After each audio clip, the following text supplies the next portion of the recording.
అనకాపల్లి జిల్లా పైకిరావుపేటలో ఆటో డ్రైవర్లు నిరసన చేపట్టారు. స్త్రీ శక్తి పథకం ద్వారా తాము ఉపాధి కోల్పోతున్నామని ఆటో డ్రైవర్లు ఆవేదన వ్యక్తం చేస్తున్నారు. తమకు నెలకు 27,000 రూపాయల చొప్పున ఆర్థిక సహాయం చేసి తమను ఆదుకోవాలని కోరుతున్నారు. అలాగైతేనే ఆటోలకు నెలవారీ ఫైనాన్స్ వాయిదాలు చెల్లించుకుంటూ కుటుంబాలను పోషించుకోగలుగుతామని తెలిపారు.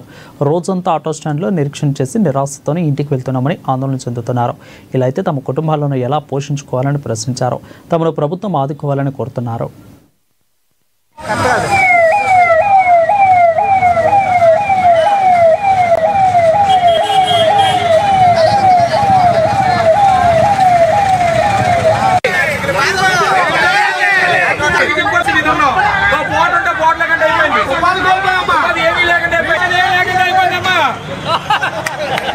ఈ 1993 నుంచి ఆటో తోలుతానంటే 32 సంవత్సరాల నుంచి.